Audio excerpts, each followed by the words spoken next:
Welcome. I'm your host Stefano, and this is When Leaders Talk, a podcast about leadership, but most importantly about leaders.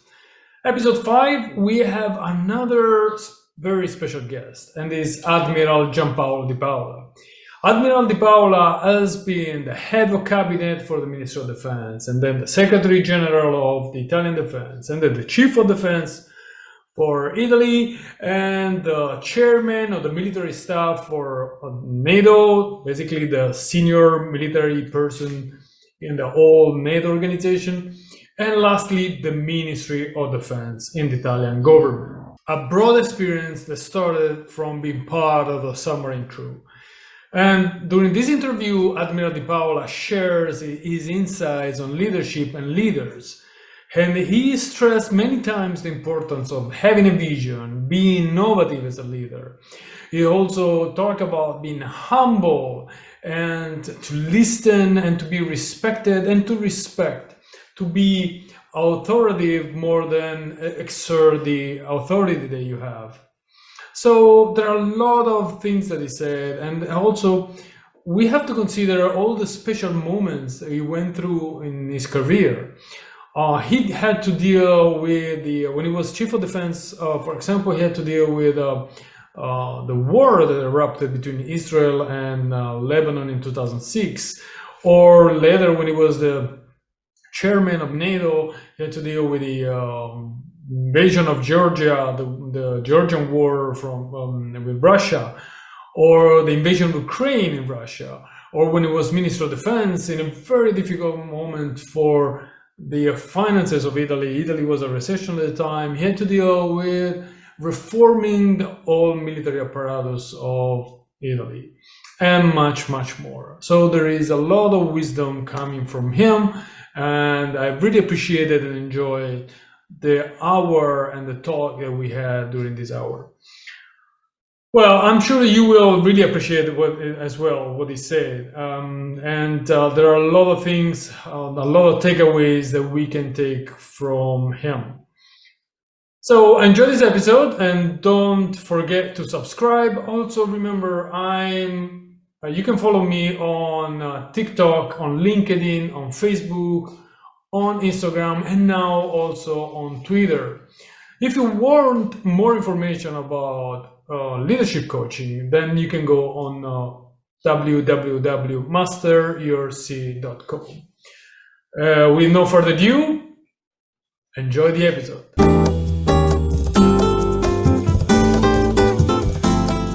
So welcome to episode number 5 of When Leaders Talk. And we have a very special guest today. We have Admiral Giampaolo di Paola, who was the last job he had within the Italian government. He was the Minister of Defense. So it's a very prestigious presence here. So thank you, Admiral, for being with us.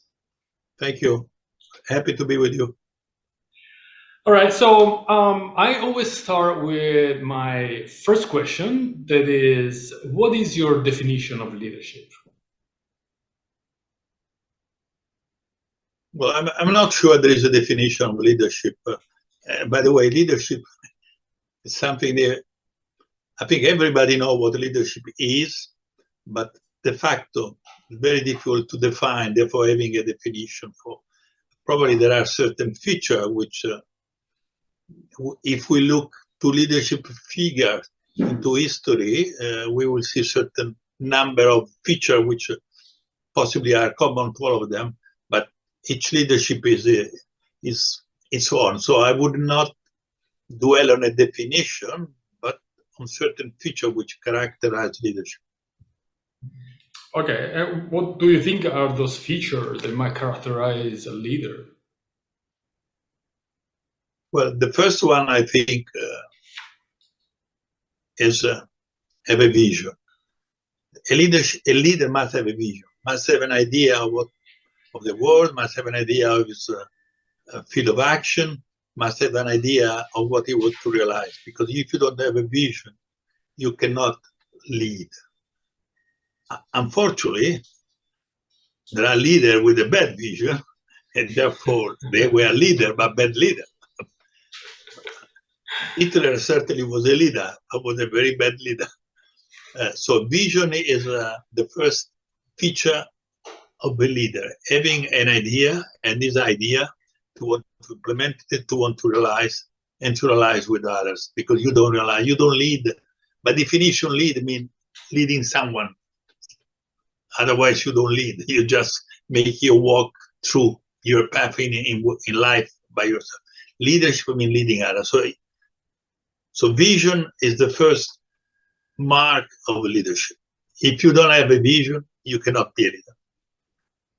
And if we think of a vision, I think that one characteristic of this vision normally is innovation. If you think to the figure that we consider leader in the past, in every field of human activity, political, artistic, scientists, they were innovative.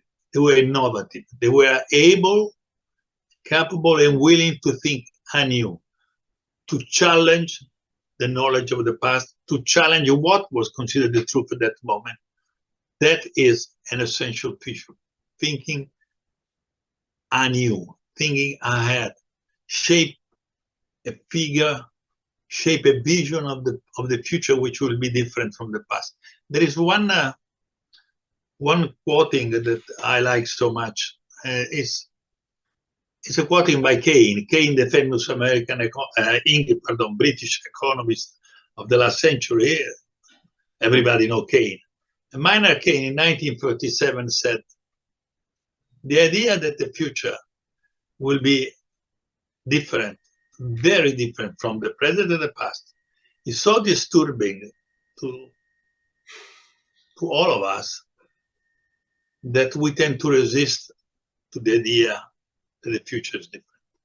And even when we declare that we accept the new coming, we do not abandon the old idea. And that is the problem. Because if you don't abandon the old idea, you get back to the departing station. That quoting of Keynes, which was valid when he said it in 37, last century, is valid, is one of those sentences which have a perennial value. It fundamentally says the future is different. So if you want to lead, if you want to have a vision, you have to have a vision of the future that is different from the present and the past. And for doing that, be willing and capable to abandon your old idea, to abandon the common wisdom, to start to think differently. That is what I think the main first feature of a leader.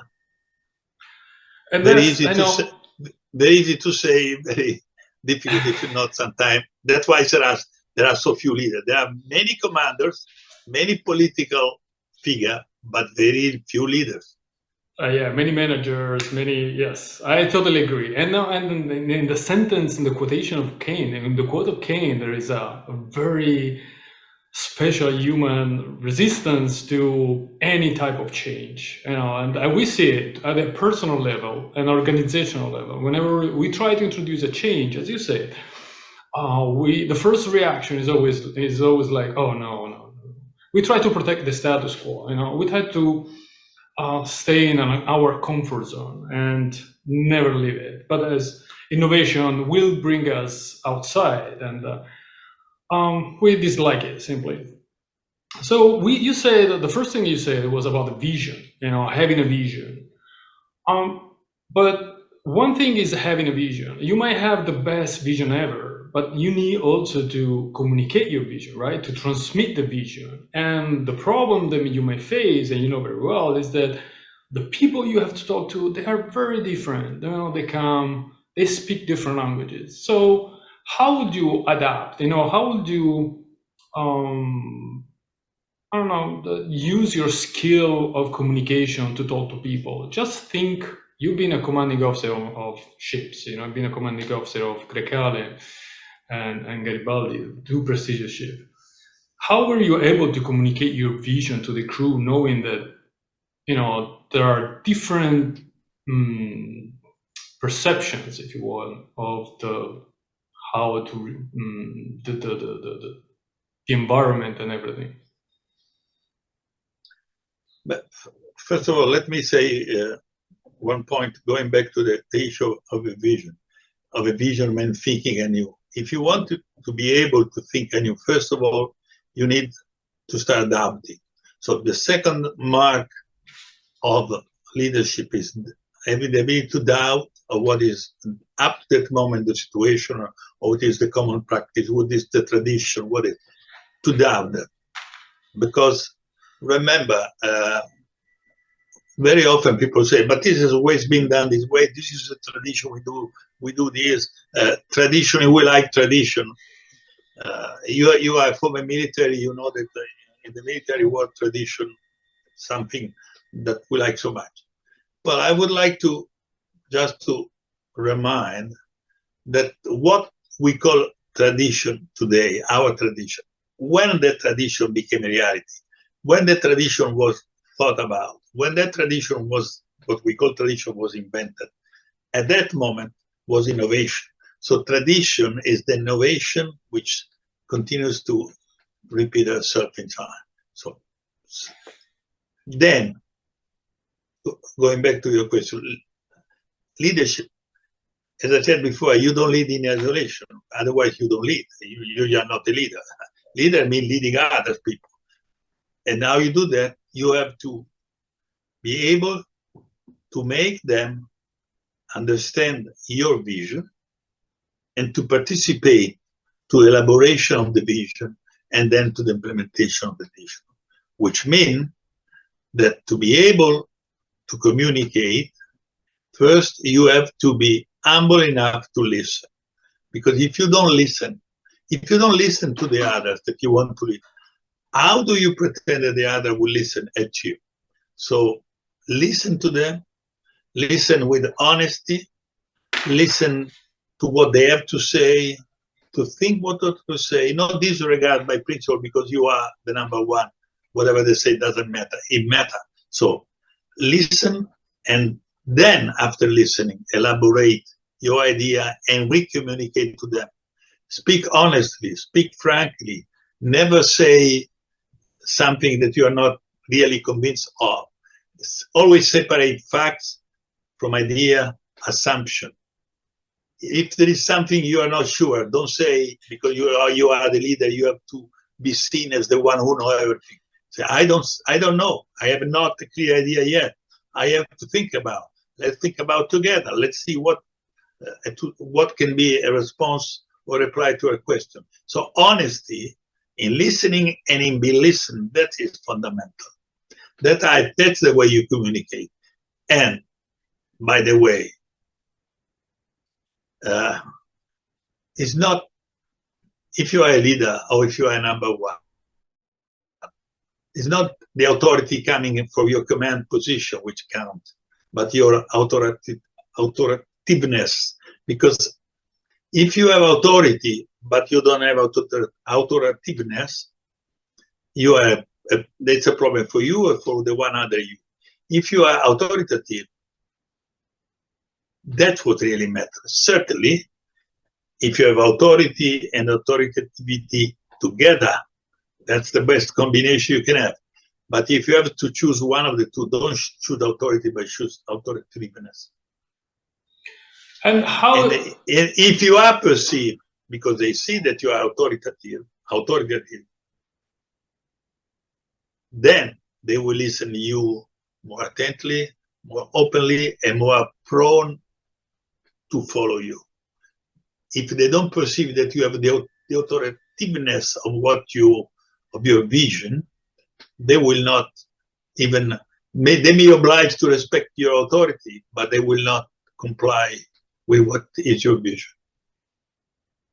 Well, you've been a public servant for roughly 50 years, if I'm not wrong, right? And I mean, you're more than that. And your experience spanned from submarines to the Minister of Defense, going and the Chief of Defense and other prestigious positions. What is talking about communication, and be, as you say, authentic and listen and be authoritative other than use your authority. What is actually the biggest challenge that you had faced in these many years of service?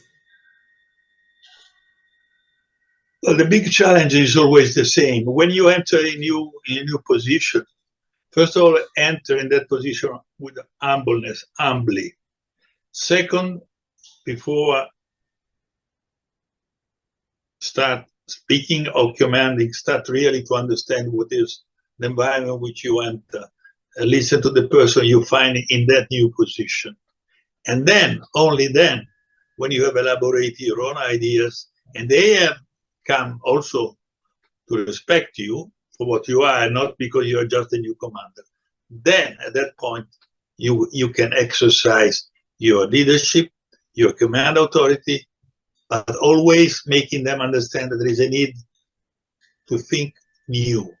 Doubt of what has been done. Doubt is the key word for leadership. Don't be sure that there is one truth. The search for a better truth, because probably the truth does not even exist in the world. I don't know. That is a philosophical idea, but that's a way. But search for a better truth, for something that is better. That's what characterizes your action, must characterize your action if you want to lead. And that is the big challenge, also to doubt of your own idea, because that is the key point. Doubt of your own idea, especially job, what you think that job was, what you think the practice of that job was, of that field of action was. Doubt of that. If you think the great leader of the past, they've always been able to doubt of what was before, and on the doubt to construct, to build a new knowledge, a new way to do things, and to be able to lead in this new way the people under them. That, I think, is the biggest challenge. To be humble enough to understand that there is not one truth, that probably is not your truth, and to search for a better truth, and to ask the other to help you to search for a better truth in any field. Absolutely. And going back to the challenges, though, can you make us like a practical example? Coming from this vast experience that you had, where you actually had problems, as you mentioned, like arriving in a new position and dealing with the people you had, and what kind of problem you had, and how did you deal with those? Well,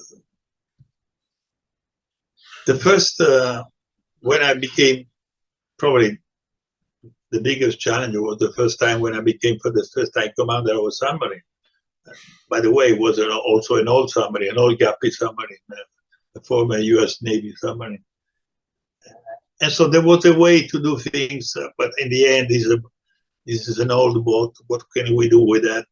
So there was a sense of relaxation. Okay, let's do our day-by-day business, but there's not much we can do more. And the challenge was, is that so?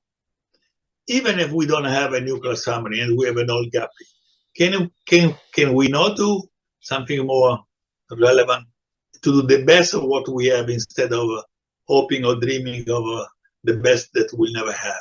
And therefore, with the people, in this case with the crew, start them to question the way we were doing business, how to do business differently, and how to achieve results that even with an old boat we could not achieve, which does not mean becoming the number one submarine of the fleet or the best in the world, because there are limits on what you can do with the tool you have. But to the best of the tool you have, that can be done.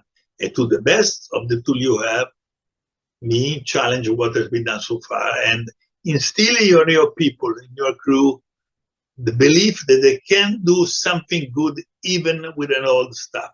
That, I think, was the way I dealt with my first command aboard an old Guppy submarine. I don't know if I succeed. This is not up to me to say, but that's the way I did.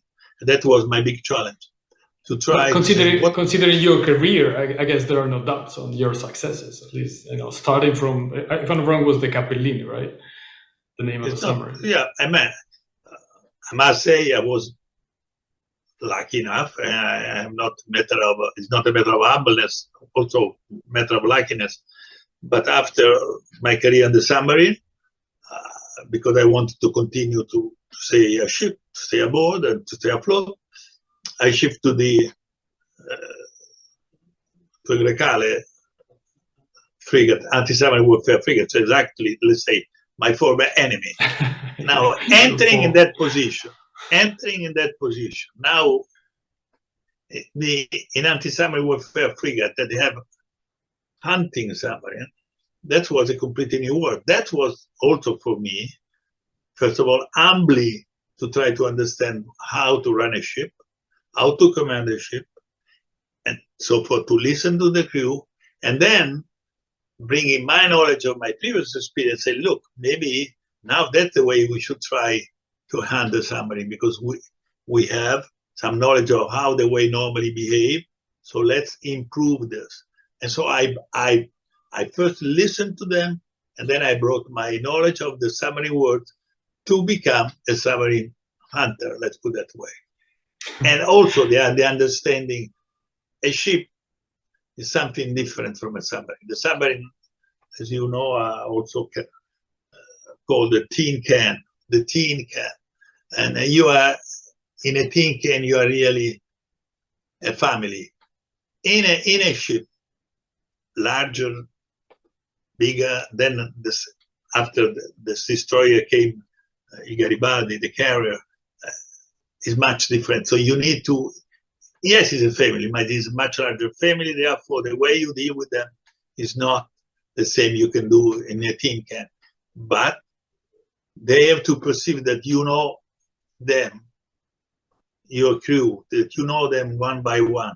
I was spending not only my time on board a ship always, but I was going around the ship just to talk to all of them day and night, so they had impression. Yes, the commander is something not only as the authority to command, but he knows what he's doing. He knows us. He cares about us. So if he says something, let's do this, maybe we can do it. That was the way I tried to exercise my authority position. Not with authority, but with engaging with the people, with the crew. And this is true not only in the military environment, right? I mean, this can be applied everywhere. Talking to people and making them feel the presence of the leader or the boss, or listening to them, as you say at the beginning, listen with intent. Listen for real and be authentic with them is a way to. Yes, absolutely. This is true in any environment. I've never been an industry manager, so I don't know the industry field, but it's true. Because if you are a manager, if you are the leader of a company, you are a leader of a team, and you want the people of the team to feel that they are part of the team, to feel that you are the leader of the team, and that they want to share your leadership with you, and to do what the best they can to apply your vision. So this is true for any, because remember, a leader is a leader of a team. A team can be 5 people, can be 1,000 people, even bigger than that. Certainly, the way you will interact with them will be different. If you are a team of a 10 leaders, you can spend day and night with them all the time. If there's 1,000 people, you can't, just impossible. But they need to know that you engage with them, and they need to feel part of the team. So that is the key essence of a leadership. Make the people working for you feel that you care about them, that you have an idea of what you want to achieve, and to make them engage in achieving that field, to make them feel proud and responsible to help you to achieving that aim, goal, be a ship, be a company, be an industry, be a scientific community, be whatever enterprise, be in the sport. They have to be part of that team feel proud to be part and want to be engaged in your vision, and want to be engaged in helping you to implement your vision. That is fundamentally what is leadership. The good one are able to do that. The less good one, maybe not.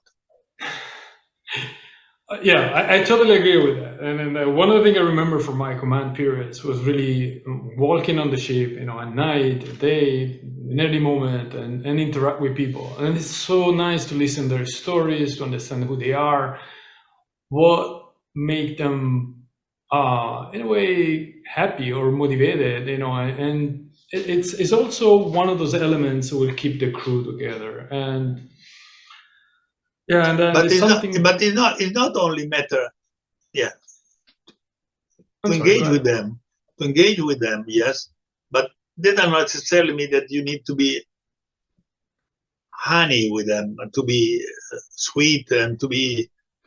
You might also make them understand that you and they have a responsibility to achieve something. So you have some time to be tough with them, because you make them understand, look, you have to be part of a team, and you have to do your part so the team can work. You just cannot just make only speak sweetness and then give candy so that they are happy and they laugh. No, it's not a matter to be loved. It's a matter to be respected, to be understood as a man who deserves to be listened, who deserves to be followed, who deserves to be led, which not necessarily mean a leader not necessarily need to be sweet.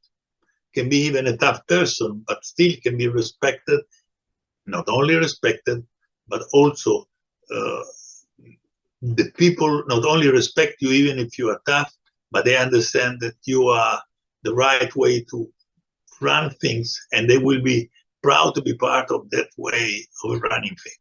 So sometimes you need to be tough, and you need them, shake up them, say, look, I want you to be part of this. I want you to tell me what you think. I want you to do what you have to do, not just, okay, be nice.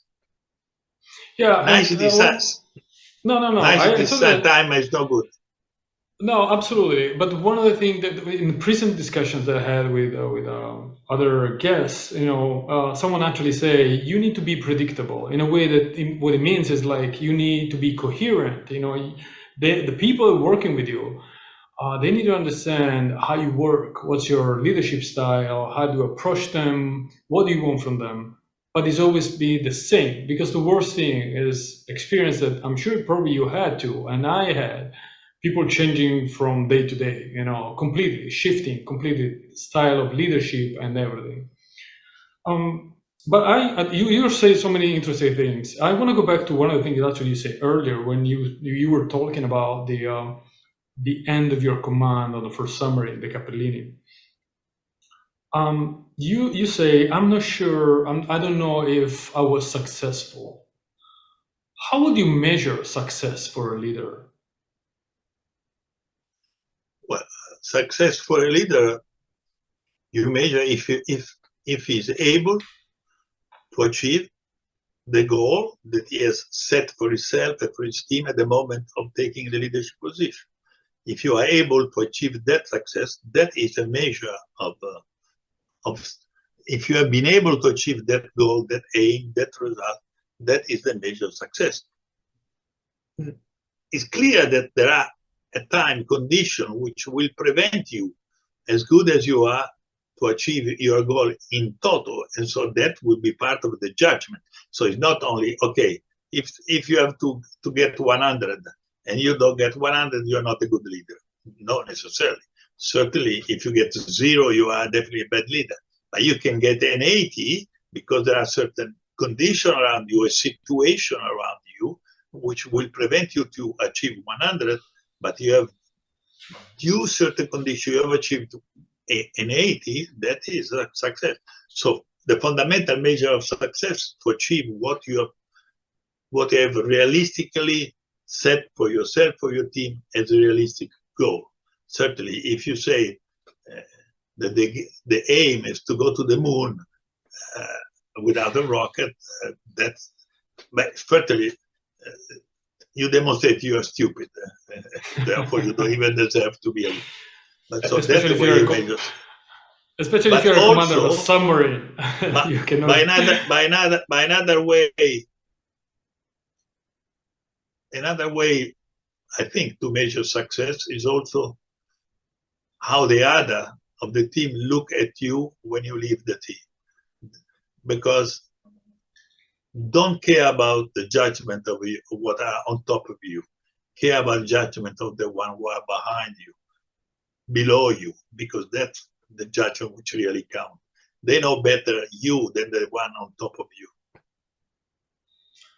Okay, so you are saying something so true that I totally share, but it's also, we normally, and I guess this is the same in every environment, the evaluation you have actually is from the people above you, not from the people you have as your subordinates.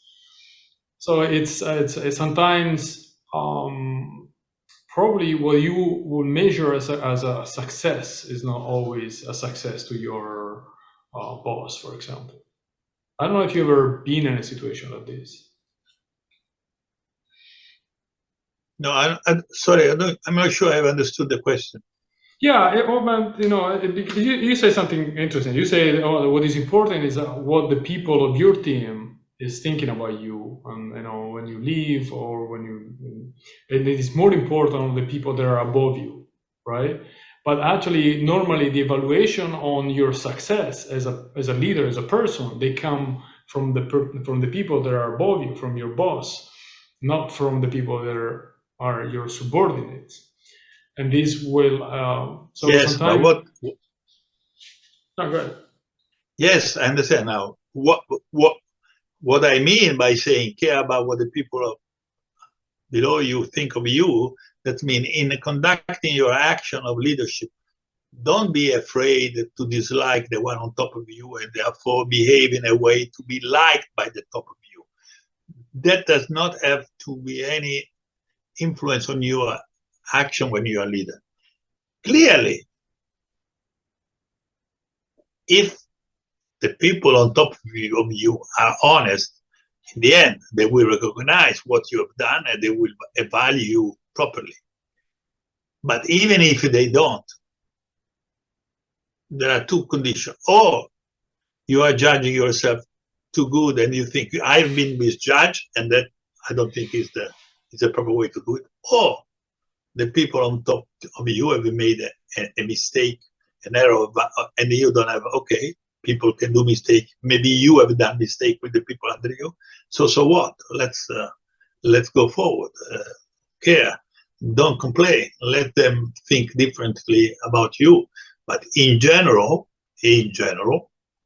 I think that if you are a leader and you realize what is the goal that you set for yourself, your team, your superior, the people on top of you, they will see that, and they will, even if they don't like you, they will recognize and they will judge you properly. In general, this is the way it is. Sometimes it happens that you have really very poor people on top of you and they will misjudge you. So if this is the case, don't worry about it. It's life. Life is with the plus and minus. You can not only have the plus, you can have also your minus. It happened to me in some cases. I said, okay, I don't care. Absolutely. But I never, that's the key point that I want to make here. I never change my way of doing things or leading to be pleased by my superior. That is the point I want to make. Don't care about pleasing your superior. Do what you think is right. And your superior, if they are honest, they will be pleased. That's a great point. So, and once again, you have introduced another topic that is really important to me, and that is failures, mistakes. You say, well, you might do mistakes. In your experience of leaders, which is the biggest mistake, if you want to share, one of the mistakes you have done in one of your positions? Well, honestly, if I think back, I cannot think of a big mistake that I've done. Probably in running my position, I've done mistakes, but nothing so specific or so huge that I say, oh, okay, that was really a big mistake. Which does not mean if you don't make a big mistake, this does not mean that you always do good things or that the way you perform is excellent. You may perform also on average, therefore not very good, without making big mistake. So the fact that I say I don't remember a specific big mistake that I did does not mean that I always perform 100% or exceptionally well. It just means that I don't recall of something profoundly wrong that I did. That I don't recall. But it does not mean, I say again, that I perform always 100% or even 70%. It just means that I don't recall of a big mistake I've done. Honestly, I don't. Okay, fair. Okay, then still lingering a little bit on this topic. Even if there is no big mistake that you can recall of, how do you deal with failures? Even a small failure. How do you react to it? What do you mean figures? Failures. Failure. To failure. How do you react to them? Very simple. You have to recognize them. You have to be humble enough to recognize them, especially when the other pinpoint you. Come on, this is what they've done was not really good. It was not well done. So recognize that, and starting from this recognition, then correct yourself, and therefore change the way you do things in a specific area. So it's very simple.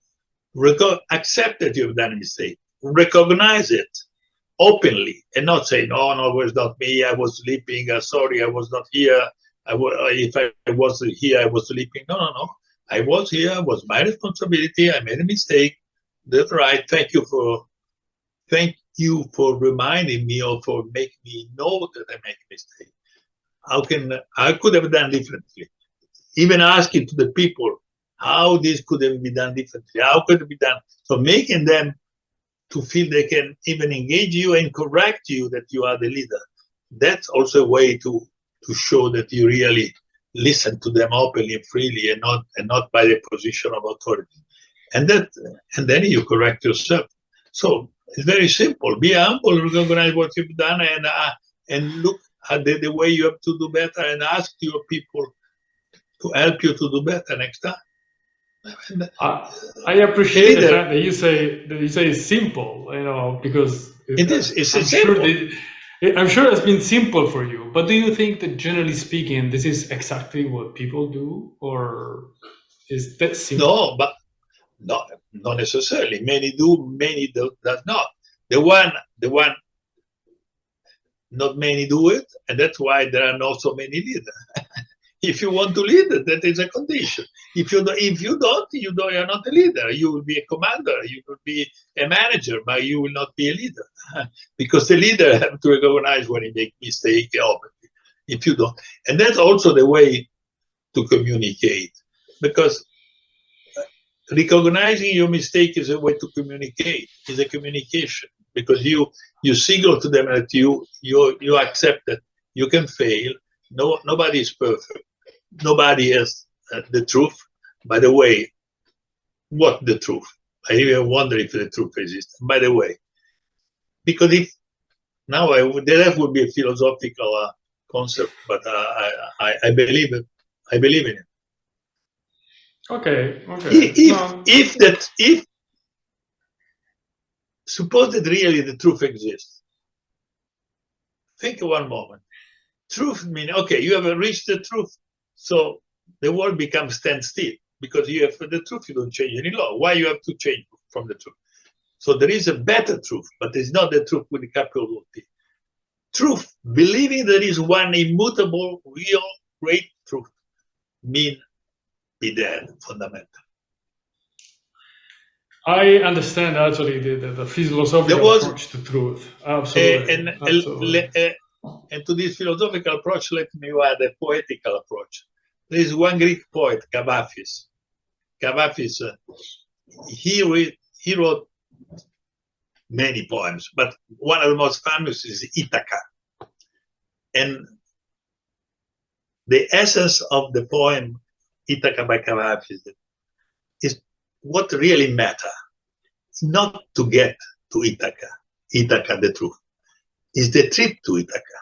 So make your trip as long as you can, that never end, because during the trip, you will change yourself, you will enrich your knowledge, you will know different world, different people, different situations. So it's the trip, the search for Ithaca, which really matters, but not getting. If you get to Ithaca, that means the end of it, it's the end of your life. And by the way, even if you get to Ithaca, you will find, first of all, you will be changing yourself in the trip. Second, you will be deluded by Ithaca, because the Ithaca that you will find is not the Ithaca you are dreaming to reach. So better the search. Look, but now because I like literature, but the search, the search has always been. Search is life. Arrival is death. Absolutely, and that's why you say at the beginning that leadership is all about innovation. It's all about looking anew, looking beyond what's the normal, what's considered normal or usual. One of the things that we often hear, and sometimes happen. I will not say often, but sometimes happen. You can hear is like, "Oh, we always done like this," and that's the beginning of the end, if you want. Well, if somebody will tell me it's always done this way, the better answer is, well, it's about time to change. So the time has come to change. Yes, I use the same. I normally, well, it doesn't mean that's the best way to do it. It's just that we are used to it. Okay, let's go to the last part of your career, if you want to call it, when you started having position responsibility, like starting from when you were the head of the cabinet of the Ministry of Defense, and then the Secretary General of Defense, and the Chief of Defense, and so on and so forth. We went through a lot of, we as Italy, as NATO, as world in general, we went through a lot of crises at international level. In the 90s were Kosovo and Serbia and Yugoslavia, and then fast forward 2008, actually 2006, when you were Chief of Defense, there was the Lebanese and Israeli crisis. In 2008, the invasion of Georgia from Russia. 2012, again the invasion of Russia in Ukraine. And same year, we, as Italy, we had a crisis with India on two Marines that were in prison. So you were always in leading positions, dealing with those crises, urgent and harsh matters. How's the leadership in crisis? What is the special power of a leader that has to deal with a very difficult situation? Well, first of all, you have to show, you have to really understand the situation. What is the crisis? What is the kind of crisis you are facing?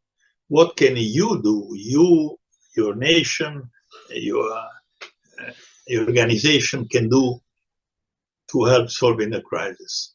And then to show to the others that you have a clear idea of what can be done realistically to solve that crisis. And in many cases, in almost all cases, you have to work with others. I mean, not only in your nation, but others with other nations, with other organizations. And so to find with them, exchange view, and try to find a reasonable way forward, which is acceptable, reasonable, and possibly effective for all of you.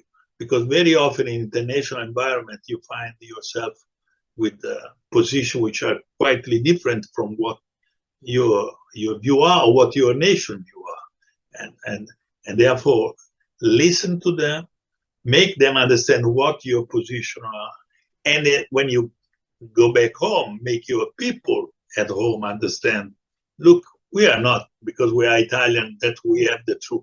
There are other, we have a different sensitivity either way. So let's also change ourselves. So be willing and open to change your view, the way you had when you enter a crisis, to change so that you can work together with other inside the country and outside the country for finding solution. That is the key.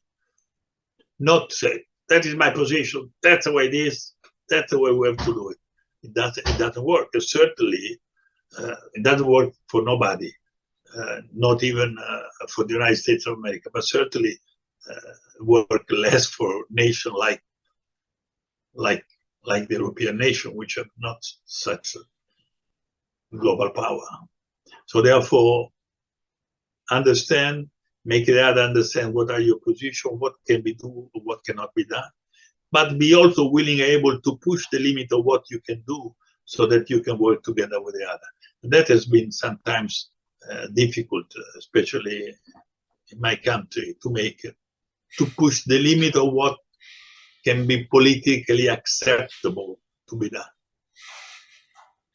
Yeah, I understand. What is the thing that you are particularly proud of when you look back at your years as a leader? What you consider the biggest achievement, success? If it is the biggest achievement of success, is not to say what I am particularly proud is that when I was Minister of Defense, well, first of all, I was Minister of Defense in a government, a multi-government, which clearly its focus was economy, that's for sure. But becoming Minister of Defense, I said, look, I am Minister. I'm no longer Chief of Defense. I'm no longer NATO. I am a Minister now. So I have to respect the position and therefore the responsibility of the people which were me in the past, but so not to overcome them, to make them engage, to make them understand, look, I know you one by one. I know what is your responsibility. I know the world that you are running, but you know me, you know my idea, and so therefore I will respect you, but you will not fast with me. You will not cheat me because I know what you're doing, what you are, and what you can do. And in a short period of time, the law, which everybody know as the Paola law, which make the reform of the armed forces of it, right or wrong, that was my biggest achievement. And still today is the way we are made. Yeah. This is still a reference for the armed forces in Italy. But at the same time, I accept that even the time passed by, so what I've done will need to be adapted to change. The situation is changing. So I never say, okay, this is by law, perfect. I'm humble enough to understand. At that time was probably what I thought was the best thing to do. Now I know when that they are adapting, they are changing, they have a modification, and they're absolutely fine, right? Time is changing, and you have to change. Nothing is eternal, not even the defense law. No, absolutely. It's not. Surely, it's not a piece of constitution. It's very hard to change. It's just a matter of finding the majority of lawmakers that agree. Still, remaining on this proud moment, which is the thing that actually make you less proud that you've done in your career. Less proud, probably the fact that there were certain reforms that I wanted to implement, whether I was Chief of Defense, and that I wanted to implement even at the time, and I could not do it because either the conditions were not there yet, or either the political environment, which in the end of the day decide certain reform, were not ready to do it. And though they would recognize that maybe they were right reform to do it at that moment, could not be done. And then eventually I tried to implement number of years later when I became minister. So the fact that certain reform I saw 10 years before then I became minister, and I was a senior position, I was chief of defense, and still I could not do it because there was not, the environment was not there, the political environment was not much. That was probably my big delusion. Too much innovation.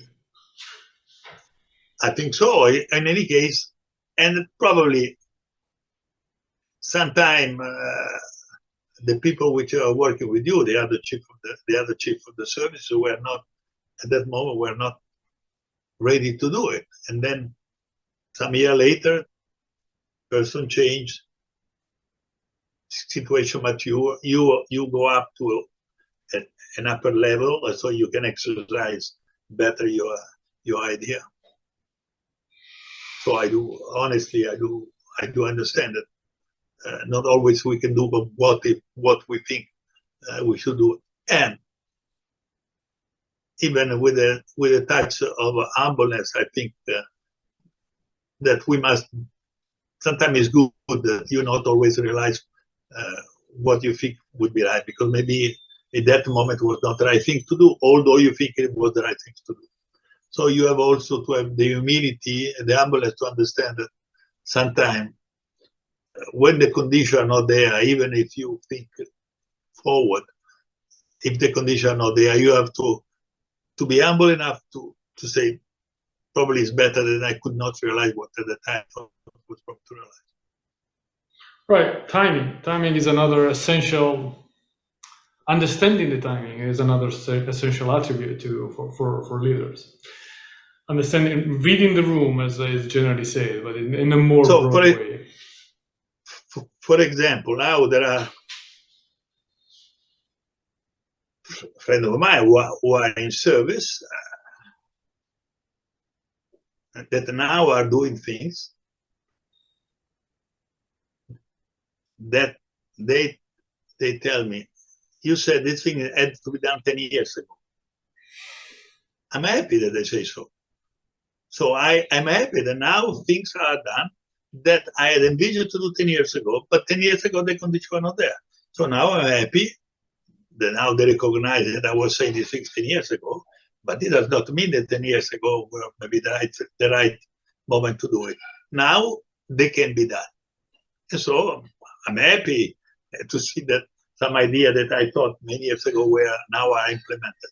But I also accept that maybe 10 years ago when I had the same idea were not the time good for doing. And so maybe at the time I was mistaken if I had to impose them by force.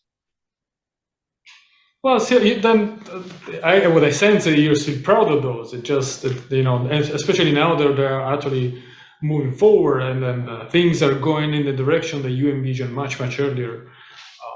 And I think it's a great achievement. Congratulations on your vision, because clearly you have this characteristic of innovation and vision that we designed earlier. You see, to be also honest, that vision, because I've always been looking to the others, I mean to other also nations, what they are doing. We say, look, guys, you really think that we are the best in the world? So the way we are, look what the others are doing, and normally they are certainly they are not performing less than us. I would say better than us. So let's be humble. We don't have always to reinvent the wheel, because if the wheel has been invented by others, let's take it. Maybe we can accommodate for our condition.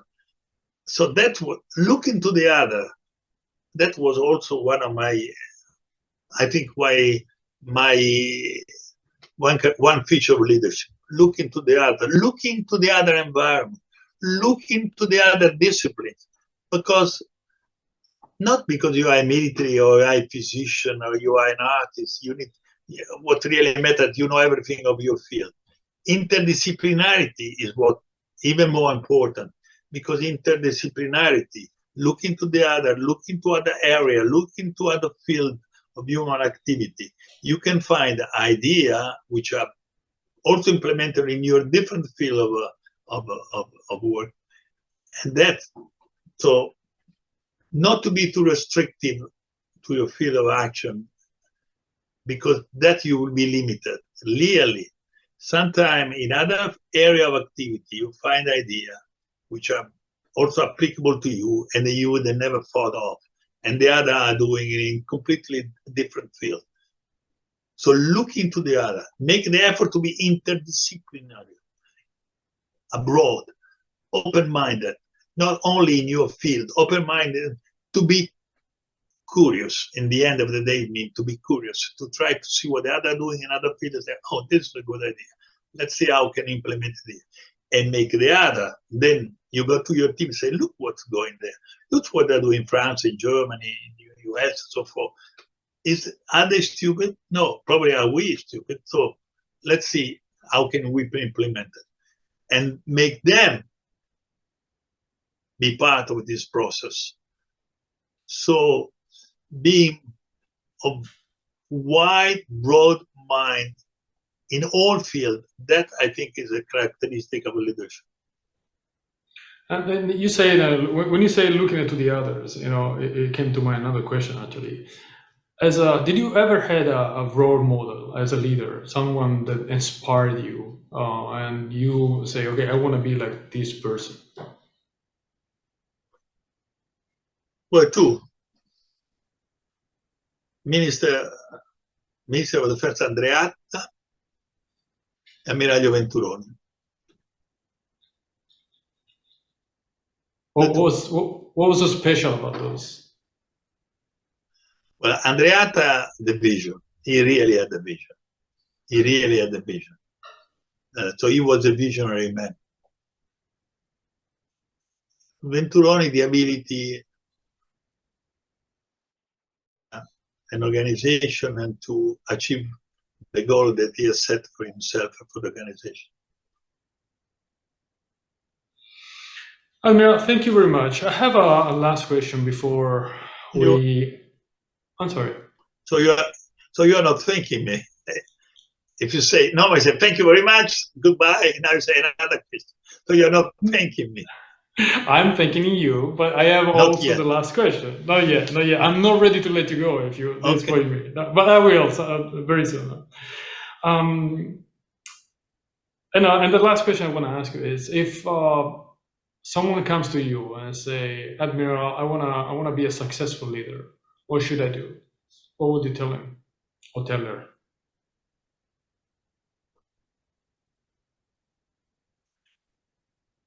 Well, I would tell you, if you want to be a successful leader, remind what are the mark of leadership. First of all, doubt of yourself and of what you found. Second, think innovatively. Look to the future. Remind that the future will be different from the past. Third, listen to the other. Listen to the other. Engage the other to be part of your team.